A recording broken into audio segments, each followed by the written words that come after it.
কিসে রিজিক বাড়ে, কি করলে রিজিকে ভরপুর বারাকা হয়, রিজিকের চাবিকা ঠিক কোথায়, কোন পথে চললে রিজিকে ভরপুর বারাকা হবে, আমার জীবনে বরকত নেমে আসবে রিজিকে, এটা জানতে মনে যাচ্ছে না আমাদের?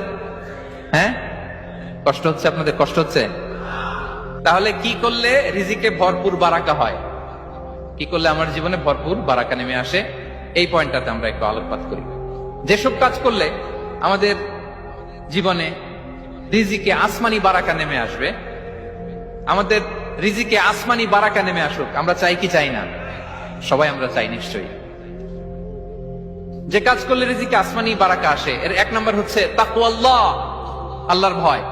আল্লাহ তাআলা বলছেন, ওয়া মাইয়াত্তাকিল্লাহা ইয়াজআল লাহু মাখরাজা ওয়া ইয়ারযুকহু মিন হাইসু লা ইয়াহতাসিব।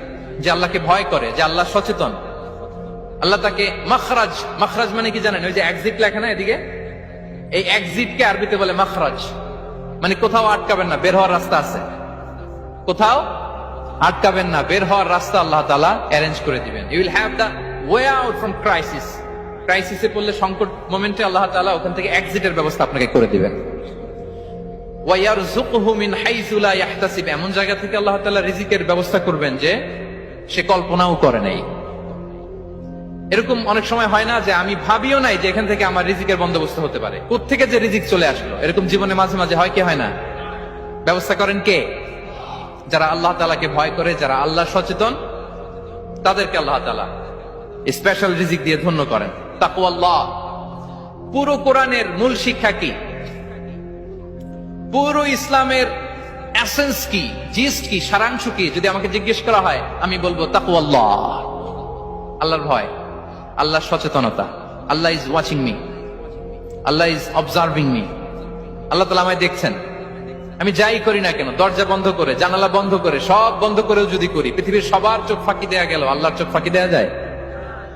পুলিশের চোখ ফাঁকি দেয়া যায়, সিকিউরিটির চোখ ফাঁকি দেওয়া যায়, আমার সাথে বন্ধুদের চোখ ফাঁকি দেয়া যায়, ফাঁকি দেয়া যায় না একটা মহান সত্তার চোখ। তিনি কে? এই যে সেন্সেশন, অনুভূতি, দিস ইজ তাকওয়া। এই অনুভূতিটার নামই হচ্ছে তাকওয়া, যে আমি যাই করি, যেভাবে করি, যখন করি, কেউ দেখে না, কিন্তু দেখে কে?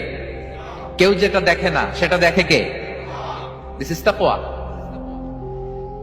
এই তাকওয়ার চর্চা যার মধ্যে আছে, তার রিজিকে বারাকা নেমে আসবে। আমরা যেন তাকওয়ার চর্চা করি, আমাদের ছেলে মেয়েদের জন্য এটা শেখাই যে কেউ দেখে না বাবা, কিন্তু আল্লাহ দেখে। ছোটবেলা থেকে যদি আমাদের সোনামণিদের ব্রেইনে এই তাকওয়াল্লাহ নামের এই সফটওয়্যারটা ইনস্টল করে দেই, আর কোনোদিন সে বিপদগামী হবে না, পথচ্যুত হবে না। ওই ছেলেকে দিয়ে আর পৃথিবীতে অন্যায় করানো যাবে না, সে পাপ কাজ করবে না, সে অন্যায় কাজ করবে না, সে অন্যের রাইটস নষ্ট করবে না, সে দুর্নীতি করবে না, সে ঘুষ খাবে না, সে সুদ খাবে না। শুধু দুর্নীতি দমন কমিশন দিয়ে দুর্নীতি বন্ধ করা যায় না, এই তাকওয়া আল্লাহর সফটওয়্যার ইনস্টল করে দিতে হবে। তাহলে এক নাম্বার হচ্ছে তাকওয়া। আল্লাহর ভয় যেন আমরা আমাদের হৃদয়ে রাখি। যাদের হৃদয়ে আছে আল্লাহর ভয়, তারা কভু পথ ভুলে যায় না। কি অসাধারণ কথা!